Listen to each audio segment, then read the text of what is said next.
et bienvenue sur les ondes du podcast de PharmaPro, parce que la pharmacie, c'est la vie.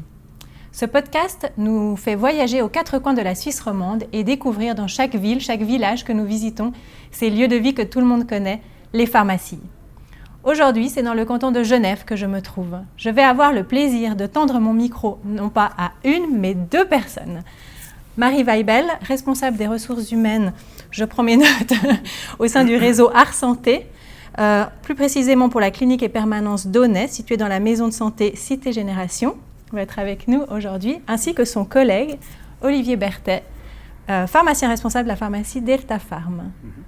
Vous nous accueillez aujourd'hui au sein de la pharmacie Belter à Tonnay. Donc bonjour à vous deux. Bonjour. Et bienvenue sur les ondes de notre podcast. Merci. Pour commencer, j'aimerais que vous nous expliquiez un petit peu comment fonctionne ce réseau Ars Santé, de quoi il s'agit, quelle est sa structure. J'ai vu sur le site internet qu'il regroupe un certain nombre d'établissements dans le domaine de la santé, dont certaines pharmacies. Expliquez-moi un petit peu tout ça. Alors, le groupe Ars Santé est un réseau de soins dans lequel on trouve 16 cliniques, 16 établissements médicaux, avec 4 pharmacies, dont M. Berthet est le responsable, 2 cliniques et plusieurs permanences de groupe. Donc Ars Santé a vraiment pour mission de répondre à une demande de la population, des populations essentiellement de quartier, de manière pluridisciplinaire et transversale. Et on travaille en collaboration et en soutien auprès de ces structures. Donc le réseau Ars Santé est exclusivement sur le canton de Genève. Exclusivement sur le canton de Genève. On a une structure qui est sur Crissier, donc qui est sur le canton de Vaud, mais sinon on est exclusivement sur le canton rayonnage de Genève. D'accord. Et la pharmacie Belter donc, est une de ces 4 pharmacies. Tout à fait. Voilà. Où sont situés les 3 autres? Je vais laisser peut-être mon collègue. Alors la première pharmacie du groupe a été installée donc, au sein de la clinique et permanence d'Aunay, la maison de santé Cité Génération, au rez-de-chaussée. En 2012, c'était la première pharmacie. Ensuite, on a repris la pharmacie de la Chapelle qui est annexée au centre médical de la Chapelle, à Grand-Lancy. Ensuite, on a ouvert la pharmacie dans laquelle on se trouve, la pharmacie de Belter à Tonnay. Et puis la 4e, on la mentionne, mais pour l'instant, elle n'est encore pas ouverte. Ça sera au centre de Genève. On espère pouvoir l'ouvrir au cours de cette année. Au cours de cette année. Voilà. Donc je précise juste qu'on est le 15 avril 2025. Comme ça, on peut situer un petit peu chronologiquement. Excellent. Est-ce que vous pourriez m'expliquer aussi un petit peu quelle est la philosophie finalement de ce réseau Ars Santé, les valeurs peut-être que vous prenez? Oui. Alors, j'ai envie de dire que les valeurs principales, c'est vraiment axé sur l'humain. Le respect, que ça soit le respect de notre patientèle, mais également le respect en interne de nos équipes, de nos collaborateurs, de nos partenaires avec qui on travaille. Et puis, c'est vraiment une vision globale d'un réseau de soins et d'une prise en charge. Plus généralement aussi, c'est vrai que chaque personnel de santé a des compétences qui lui sont propres, que ce soit l'aide-soignante, l'infirmière, le pharmacien, l'aide médicale, le médecin. Et puis, je crois que les valeurs d'Ars Santé, justement, c'est de permettre à chaque professionnel de santé de pouvoir s'exprimer, apporter ses compétences et qu'on travaille en interprofessionnalité justement pour le bien du patient. Donc je vois, j'ai découvert à l'instant qu'à côté de cette pharmacie, il y a justement un cabinet médical. Donc c'est un petit peu cette logique qu'il y ait différents centres professionnels, différentes professions de la santé rassemblées en un seul et même endroit. Tout à fait, oui. Pour répondre vraiment à la demande en fait d'une population. C'est une dynamique qui avait très bien fonctionné à Cité Génération, à la permanence d'Aunay. Et puis c'est maintenant effectivement un modèle qu'on essaye un petit peu de développer un petit peu partout dans le canton, parce qu'on se rend compte effectivement que les interconnexions entre les professionnels sont quand même simplifiées. On est collègues, on est à proximité. Si on a une question sur une prescription, notamment pour un pharmacien, on peut facilement aller poser la question à son collègue médecin pour trouver une solution pour le patient. Donc je trouve que c'est bénéfique pour toutes les parties. Donc toute l'histoire a commencé à Aunay, si je comprends bien. Tout à fait, oui. Alors pas toute l'histoire, mais en tout cas l'histoire de la pharmacie la pharmacie dans le groupe Ars Santé effectivement a commencé à Aunay après L'histoire est bien plus ancienne. L'histoire est bien plus ancienne. Ah d'accord, donc elle est bien plus ancienne. Vous voulez Alors ça n'a pas vraiment à voir avec les pharmacies, si ce n'est que le départ, la société existe depuis 35 ans par le biais du groupe médical d'Aunay, par la direction donc le docteur Philippe Chalère et le docteur Marc-André Rezzo, qui ont créé, qui ont immergé en fait cette structure qui regroupait plusieurs médecins indépendants de différentes spécialités, différents horizons, pour vraiment répondre et puis prendre en charge le patient dans sa globalité en termes vraiment de soins médicaux. Puis quelques années plus tard, donc il y a Cité Génération, la clinique et permanence d'Aunay qui a émergé et qui est vraiment en lien avec ces maisons de santé, comme on peut en entendre parler ces dernières années. C'était vraiment un projet pilote, un projet assez innovateur à l'époque, donc en 2012-2013, et qui maintenant se développe petit à petit dans plusieurs lieux, en tout cas sur Genève. Et vous avez parlé tout à l'heure de cette notion de quartier. Oui. Donc l'idée, c'est vraiment de rassembler la population d'un quartier, d'offrir à la population d'un quartier une prise en charge dans ses soins et dans son besoin en termes de soins. D'accord. Et on sait que les primes d'assurance maladie aujourd'hui sont en hausse constante et puis deviennent une charge toujours plus importante, notamment pour la classe moyenne suisse. Est-ce que le réseau Ars Santé permet aux Genevois de bénéficier de certains avantages et peut-être de faire aussi des économies par rapport à ça? Alors oui, parce que le fait qu'on ait quand même un réseau qui est quand même assez conséquent sur le canton, donc on est plus de 800 professionnels de la santé, ça permet vraiment de pouvoir avoir un réseau de prise en charge performant avec des échanges pluridisciplinaires qui permet vraiment de pouvoir réduire ses coûts au maximum et avoir une prise en charge complète du patient sans avoir des examens faits lors de prise en charge par d'autres professionnels où on ferait les mêmes examens, etc. Donc ça a vraiment tout un sens de coordination et de prise en charge. On gagne en efficacité. On gagne en efficacité et du coup on gagne également en coût de la santé. Ok, excellent, très intéressant. Alors, maintenant, je vais m'adresser plus spécifiquement à vous, Madame Weibel. D'après ce que j'ai trouvé comme information sur votre page LinkedIn, vous êtes donc responsable des ressources humaines de la Cité Génération et Maison de Santé depuis 2013. Donc, est-ce que vous pouvez nous raconter déjà ce qui vous a attiré vers le métier des ressources humaines et vers cet employeur en particulier? Alors, ce qui m'a beaucoup intéressée dans le métier des ressources humaines, c'est ce côté humain, cette approche d'être à l'écoute, de pouvoir donner l'importance en fait auprès des équipes, auprès de chaque individu. Et puis là, pour la raison pour laquelle j'ai intégré Cité Génération en 2013, puisqu'à l'époque, il n'y avait que 2 structures, c'était essentiellement pour ces valeurs en fait, qui me ressemblent et puis qui sont pour moi très importantes et même fondamentales pour le parcours de vie d'un collaborateur au sein d'une structure.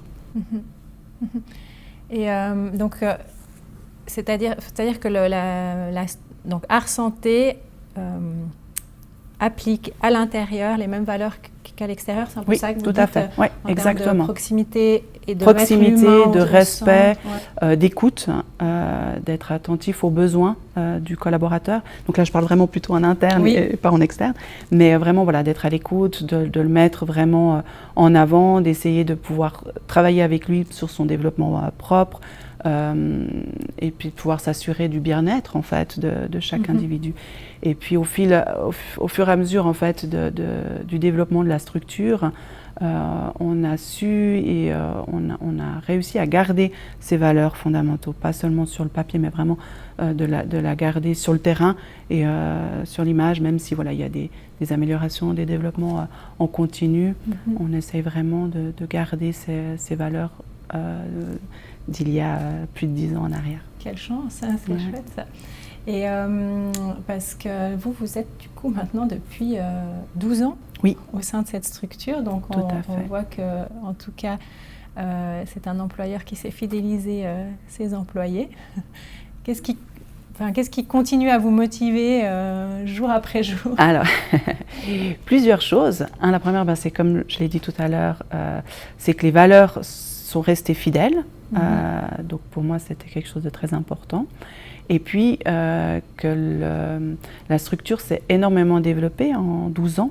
On est tout le temps dans l'amélioration des prises en charge. On a ouvert aussi beaucoup plus de structures. Il y a 12 ans en arrière, on était 200 avec 2 structures. Et puis petit à petit, ça a commencé à prendre de l'ampleur. On a commencé à vraiment mettre en place une vraie politique de santé avec un développement tout en gardant toujours, comme je l'ai dit, toujours ces mêmes valeurs. Et puis pour moi, c'est très moteur.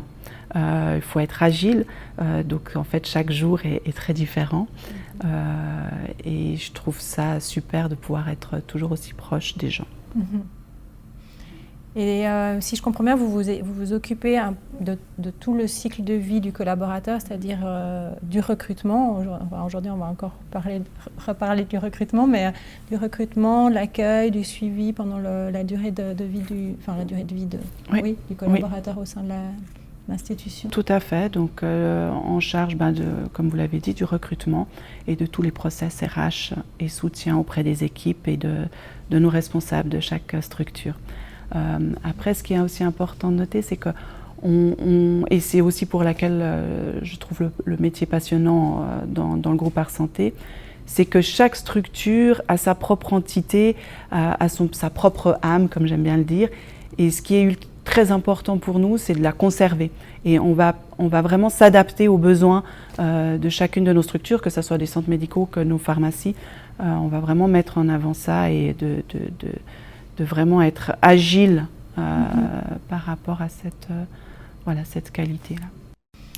Juste une question qui me vient maintenant, parce qu'on voit qu'ici, donc, la pharmacie Belle-Terre, vous m'avez dit juste avant le début de l'enregistrement que ça fait à peu près 2 ans que vous l'avez ouverte. C'est un quartier qui est tout neuf.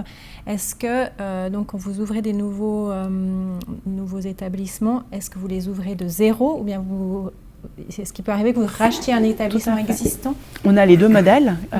On travaille sur les 2 modèles. Ici, c'est un tout nouveau.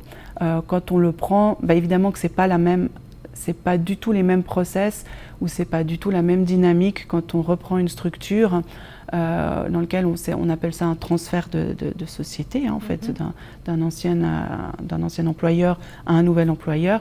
Donc là, on a vraiment une approche d'accompagnement, de reprise, donc on est vraiment très très proche de chaque individu parce qu'on sait le stress que ça peut occasionner.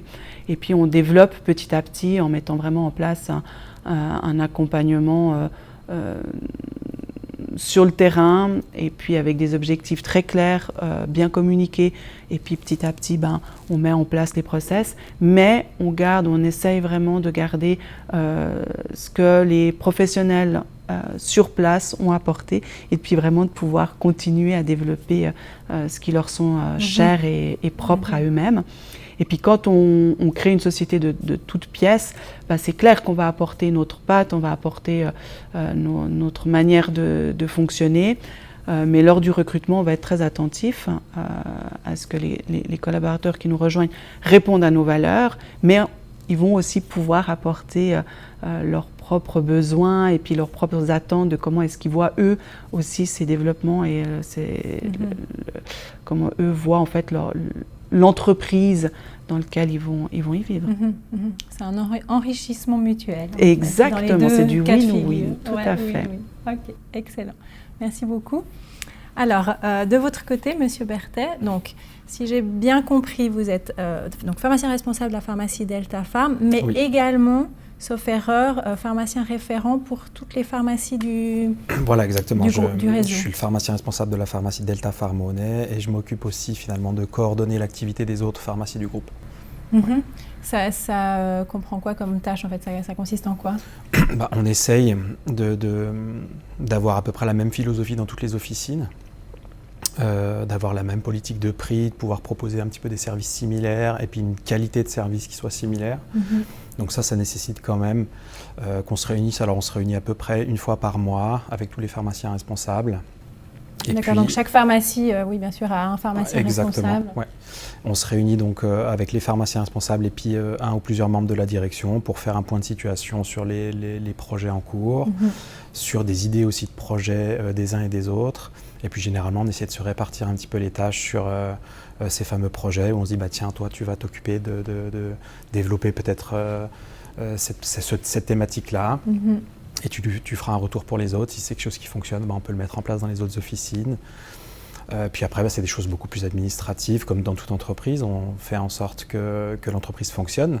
Donc, c'est-à-dire, on vérifie que les plannings sont cohérents, que les heures des uns et des autres soient bien respectées, que toutes les factures soient bien payées. Enfin, voilà, des choses beaucoup plus terre à terre, mais qui sont aussi essentielles pour le fonctionnement de l'entreprise. Ouais. Donc, vous avez vraiment deux casquettes. Vous gérez votre propre pharmacie, mais après, vous êtes vraiment l'interlocuteur entre voilà, je suis la direction. Premier palier. Voilà, je suis le premier palier. C'est-à-dire quand les pharmaciens responsables ont une interrogation professionnelle ou administrative, ils font appel à moi. Moi, je réponds dans la mesure de mes possibilités. Et puis, si jamais je peux passer la main après à ma direction. D'accord. Et qu'est-ce qui vous a attiré dans le métier de pharmacien à l'origine ? Alors c'est une bonne question. J'ai longtemps hésité sur mon orientation professionnelle. J'ai une maman qui est médecin, donc au départ je me dis bah, pourquoi pas la médecine. Puis finalement je sentais que c'était pas forcément quelque chose pour moi parce que le contact d'un médecin avec son patient est peut-être trop proche pour moi. Moi, j'aime bien dire que les pharmaciens, on a le comptoir qui fait quand même un petit peu une petite barrière, même si on développe des prestations complémentaires maintenant. Mais voilà, moi je suis pas forcément un grand fan des prises de sang physique, ou de la vue du sang, etc. Donc je me suis dit, bah, le métier de pharmacien, il offre quand même plusieurs palettes intéressantes. La première chose, c'est que le pharmacien est un professionnel de santé à part entière. On est une porte d'entrée dans le monde de la santé, c'est-à-dire des pharmacies, il y en a à peu près partout. Et puis les gens, quand ils ont un problème de santé, ils viennent volontiers nous voir pour nous solliciter. Donc ça me plaisait beaucoup. Ce que j'aimais aussi dans le métier de pharmacien, c'est qu'on peut exercer dans de multiples domaines. On peut faire de l'officine comme on le fait nous, mais on peut aussi travailler dans des hôpitaux, on peut travailler dans des administrations, dans l'industrie pharmaceutique. Donc ça permettait quand même, au cours de ces études, de se faire une idée sur qu'est-ce qu'on pouvait préférer, quel cursus est plus intéressant pour nous. Et puis le troisième point, c'est que le métier de pharmacien, c'est un métier scientifique. C'est un métier intellectuel scientifique. Donc ça me plaisait de pouvoir faire des recherches, être capable effectivement d'étayer des recherches et d'être compétent pour répondre aux patients. Oui, tout à fait. Et vous avez intégré le réseau Ars Santé en 2017 ? En 2015. Non, j'ai commencé en tant que pharmacien adjoint chez Delta Pharm en 2015. Ensuite, en 2017, j'ai pris la co-responsabilité de la pharmacie Delta Pharm avec une collègue pharmacienne. Et puis ensuite, dans la foulée, quelques mois plus tard, j'ai pris la pleine responsabilité. Et j'ai fêté finalement mes 10 ans chez Ars Santé cette année, en 2025. Excellent. Félicitations. Aussi un employé fidèle. Exactement. Et à partir de quel moment vous êtes devenu pharmacien référent en fait ? Est-ce que ça a été dans la suite logique en fait de votre responsabilité Oui, effectivement.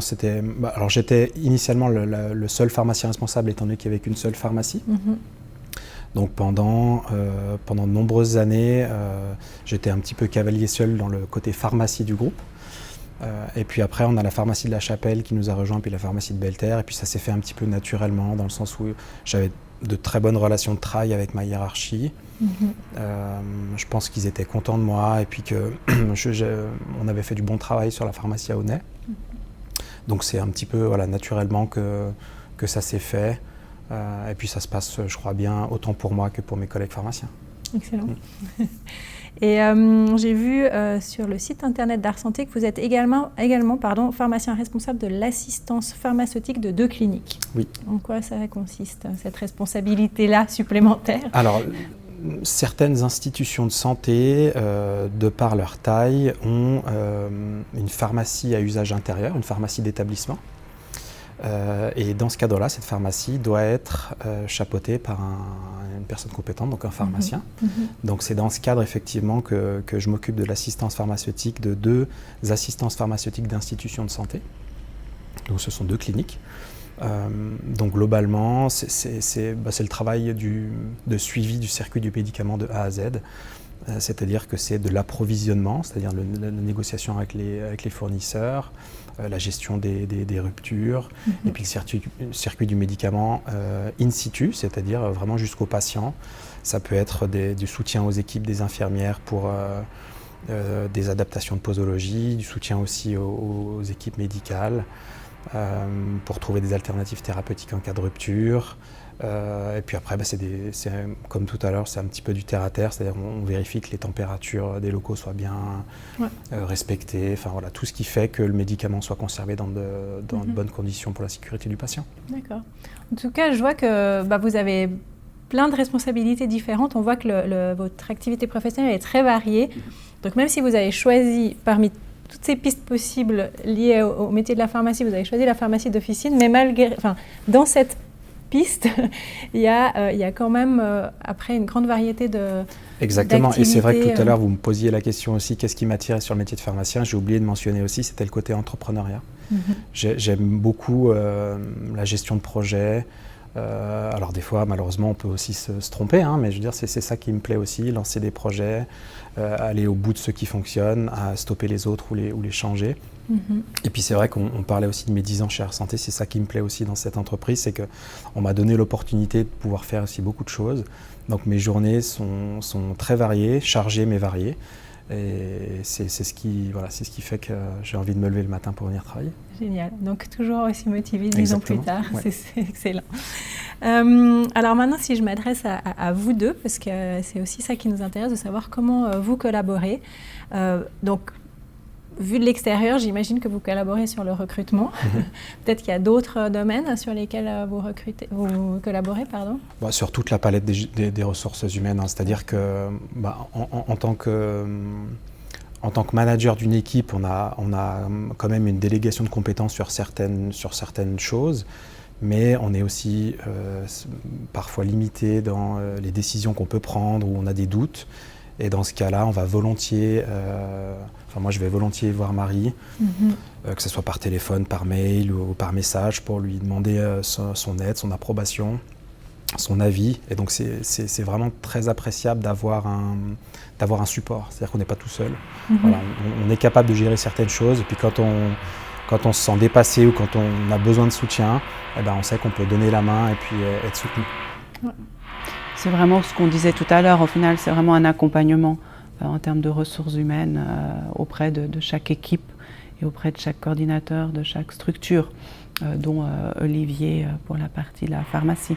Donc, tous les process RH, tous les besoins qu'il pourrait avoir, c'est vers moi que ça... Voilà, J'imagine que c'est un grand souffle, pour avoir rencontré plusieurs pharmaciens responsables qui doivent gérer eux-mêmes le recrutement. Je pense que c'est vraiment un immense soulagement d'avoir une personne spécialisée dans ce domaine pour vous soutenir. Ouais, c'est un petit peu, je pense, la force qu'on a effectivement, c'est qu'on a, comme disait Marie tout à l'heure, chaque entité fonctionne de façon pseudo-autonome, où on a quand même les mains très libres pour pouvoir développer son activité. Mais en parallèle de ça, on a une grosse structure administrative qui nous soutient. Et donc c'est vrai que c'est une grande aide au quotidien quand on se retrouve face à des difficultés. On ne s'arrête pas, on passe la main et puis on est soutenu pour pouvoir avancer. Ouais. Y compris du coup, j'imagine, dans des domaines autres que les ressources humaines. Moi, je pense qu'on s'écrit pratiquement tous les jours. Ah oui, d'accord, ouais, c'est vraiment une collaboration soutenue. Mais on a une administration qui est très dynamique et qui nous aide beaucoup. Ouais. D'accord. Et alors, comment vous allez procéder, par exemple, pour prenons le cas d'un recrutement, je comprends bien qu'il y a tout un tas de cas de figure dans lesquels vous collaborez, mais si on parle d'un recrutement, vous devez engager une nouvelle personne. Alors, en général, la manière dont ça se passe, il y a un besoin qui se crée sur le terrain. L'information est remontée, on en discute, on définit ensemble la mission, le profil recherché, le taux, etc. Et puis après, on lance le recrutement.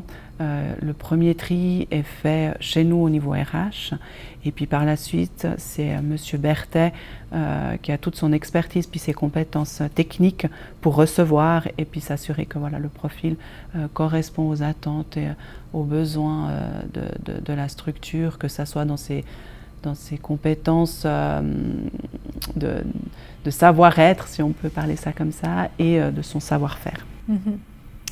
Et effectivement, ça c'est défini le premier tour de la sélection des dossiers.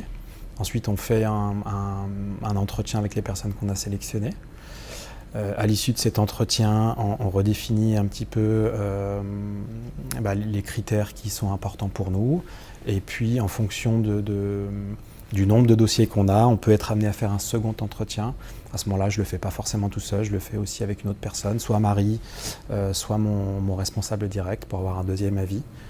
Et puis ensuite, c'est à l'issue de ce deuxième tour d'entretien qu'on sélectionne le candidat. Donc j'entends que les entretiens se font toujours en présentiel. Je vous pose la question parce que voilà, je sais qu'actuellement, peut-être pas dans le domaine de la santé, mais c'est de plus en plus usuel de faire des entretiens en visio. Il y a parfois même des applications, je crois, qui gèrent la première sélection. Comment vous voyez les choses, vous, chez vous? C'est vrai qu'il faut vivre aussi avec son temps. Et puis, c'est une évidence que ça nous permet quand même de nous aider. Par contre, pour nous, c'est essentiel de rencontrer les gens parce qu'on a besoin d'avoir des personnes qui sont motivées, non pas par un poste décrit, mais vraiment par la structure, par ses valeurs, par ce qu'elle envoie comme image. Et ça, malheureusement, et heureusement, pas malheureusement, heureusement, il n'y a que l'humain et il n'y a que le contact avec les gens qu'on peut définir ça. Et pour nous, c'est primordial de le faire et on ne le verrait pas de le faire autrement. Je suis assez d'accord avec Marie. Je pense qu'on ne l'a jamais fait. En tout cas, moi, je ne l'ai jamais fait. Et pour l'instant, je ne me vois pas forcément le faire. J'ai besoin de rencontrer la personne, de discuter, d'échanger. Puis ce qui est très important, c'est qu'on est quand même dans un milieu de santé. Et l'humain, c'est quand même la base et c'est quand même fondamental. Donc je ne vois pas comment on pourrait le faire autrement par du contact, de l'écoute active et puis un échange en direct. En fait. En présence. Je comprends bien. Et c'est rassurant, je trouve. Est-ce que malgré cela, vous verriez des applications possibles de l'intelligence artificielle, par exemple, dans le processus? Alors oui, dans le processus de recrutement, c'est sûr que peut-être le premier tri des candidatures pourrait se faire sur des algorithmes et puis des choses pour nous permettre de cibler et puis pas d'être complètement envahis par des dossiers qui ne répondent pas à nos premiers critères. Ça, c'est une évidence. Et puis au-delà de ça, c'est sûr qu'on s'appuie aussi sur l'intelligence artificielle, que ce soit pour des process très clairs, mais on est très attentif à ce que ça ne remplace pas notre appréciation et que ça soit vraiment conçu comme un support et un aide et non pas comme quelque chose qui serait décisionnaire, et absolument pas. Et pour nous, c'est très important. D'accord. Juste pour qu'on se fasse une idée, vous recevez combien de candidatures à peu près quand vous mettez un poste au concours? Ça dépend de quel profil et de quelle fonction on parle. Dans la pharmacie, je pense que quand on met, c'est une 50aine de dossiers.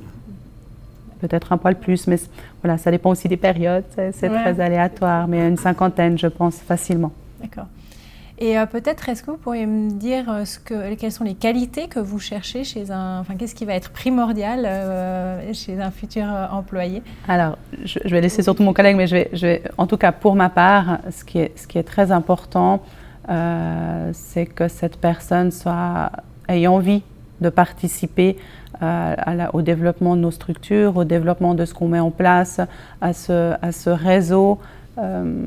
Que ça lui parle, puis qu'il soit une personne qui soit à l'écoute, qui soit moteur dans dans ce partage en fait pluridisciplinaire et dans cette envie de travailler en collaboration.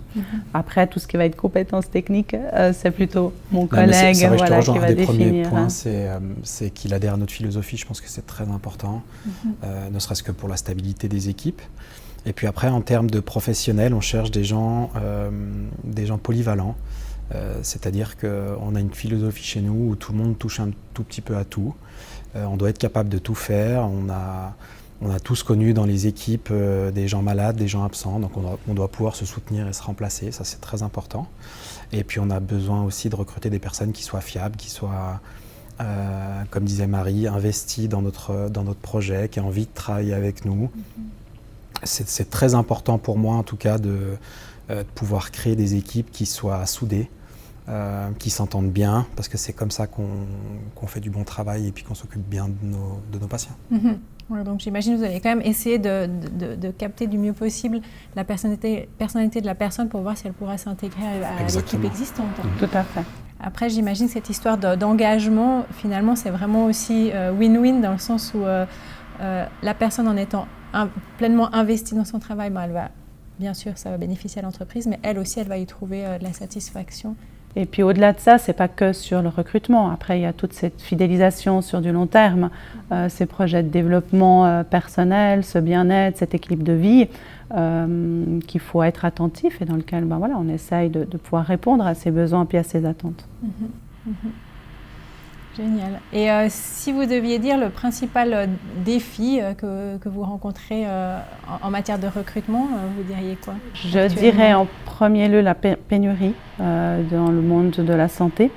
Donc il faut sans cesse essayer de trouver en fait des éléments qui permettraient de rendre le poste plus alléchant, plus en vie en fait sur le papier. Se distinguer un petit peu de la concurrence. Alors, tout à fait, exactement. De savoir quels sont nos atouts, qu'est-ce qu'on met en avant par rapport à la concurrence, comme vous le dites. Et puis la deuxième chose, c'est aussi la génération, la nouvelle génération qui est des fois très différente de celle que moi j'ai pu connaître à mon arrivée dans le monde du travail. Et puis qu'il faut savoir s'adapter aussi à eux, à leurs besoins, à leurs attentes, qui est très axée sur la vie de famille, sur leur activité en externe. Et puis je crois qu'il faut qu'on puisse aussi pouvoir répondre à leurs besoins à eux et de pouvoir identifier qu'est-ce qu'ils aimeraient en termes d'équilibre de vie professionnelle-privée et de pouvoir être agile et de pouvoir tout le temps être en perpétuelle adaptation au monde qui nous entoure. L'agilité. Je rejoins un peu Marie. Il faut arriver justement à fidéliser les nouveaux arrivants sur le monde du travail, essayer de les comprendre et pouvoir leur apporter dans la mesure du possible ce qui est possible de faire pour qu'ils puissent rester avec nous. Et je reviens sur ce que je disais tout à l'heure, l'idée c'est de construire une équipe. C'est pas de faire des turnovers constants et puis c'est vraiment essayer de fidéliser ses collaborateurs. Et quand vous parlez donc de la nouvelle génération, est-ce que ça va être plus des besoins de temps partiel, si je comprends bien, un meilleur équilibre vie privée, vie professionnelle? C'est par rapport à ça ou... Oui, on sent beaucoup que les jeunes ont besoin de cet équilibre de vie beaucoup plus prononcé que peut-être une génération plus âgée qui, eux, étaient beaucoup plus sur une priorité de la carrière, si on peut. C'est très caricatural, mais je pense que oui. Je pense qu'il faut qu'on puisse s'adapter à ces attentes de temps partiel qui est beaucoup plus prononcée. D'accord. Très bien.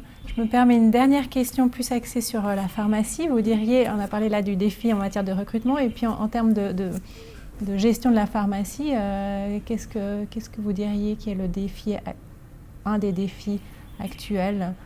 Je serais assez sur la même philosophie que Marie, c'est-à-dire qu'on sent quand même qu'il y a de moins en moins de professionnels. Je crois que c'est un petit peu marqué dans les officines, on a de plus en plus de travail, mais de moins en moins de professionnels globalement.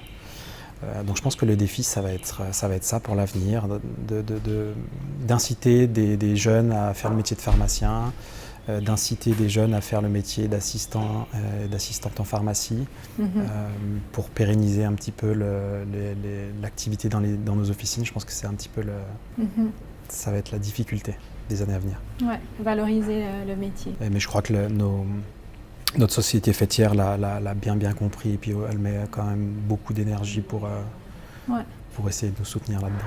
J'ai l'impression. Ouais. Très bien, merci. On arrive au bout de cette interview, donc je vais juste finir sur une question un petit peu plus informelle, on va dire, ou moins spécifique à vos métiers. Je voulais vous demander, peut-être Madame Weibel d'abord, de me dire quelque chose peut-être la dernière chose ou quelque chose qui vous a particulièrement enthousiasmé ou même émerveillé dernièrement. Ça peut être aussi bien personnel que professionnel. C'est une très bonne question. Je ne crois pas qu'il y a une chose en particulier qui m'aurait plus émerveillée. Je pensais de manière générale, en tout cas professionnellement, moi ce qui me satisfait puis dans lequel je me sens épanouie et puis reconnaissante, c'est quand les équipes se sentent bien, ont une bonne entente entre eux, avancent, ont soif de propositions et de développement et puis se sentent épanouis en fait. Je crois que c'est ce qui me touche le plus et puis c'est ce qui me satisfait en me disant le job est fait et puis on a des gens qui trouvent leur compte, qui sont contents de venir au travail, qui sont fidèles et puis qui ont envie de continuer l'aventure avec nous dans notre développement et dans notre réseau. Je pense que c'est le plus important pour moi. Ouais, c'est génial. Ouais. Merci. Merci à vous. Et vous, et Monsieur puis, Berthet ? pour ma part, non pas que je m'épanouisse pas professionnellement, mais je dirais que ce qui m'émerveille tous les jours, ce sont mes deux petites filles. Je suis papa de deux petites filles de 3 ans et demi et d'1 an et demi. Et je trouve que c'est le principal moteur pour nous faire avancer. Génial. Une casquette de plus, donc. Une casquette de plus. Eh bien, vous ne devez pas vous ennuyer au quotidien. Non. Merci beaucoup à tous les deux d'avoir pris le temps de répondre à nos questions, de nous avoir accueillis dans cette très belle pharmacie. Merci à vous. Nous vous souhaitons beaucoup de succès pour toutes vos prochaines et futures activités au sein du réseau Ars Santé. Merci infiniment. À vous qui nous écoutez en podcast ou qui nous regardez sur YouTube, merci d'avoir suivi cette interview jusqu'au bout.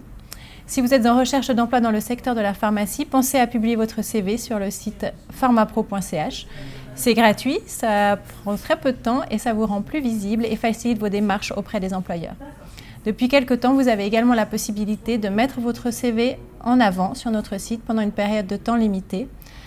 Ça montre aux employeurs que vous êtes activement en recherche d'emploi et augmente vos chances de décrocher un entretien d'embauche. Je vous dis à bientôt pour un nouvel épisode du podcast de PharmaPro, parce que la pharmacie, c'est la vie.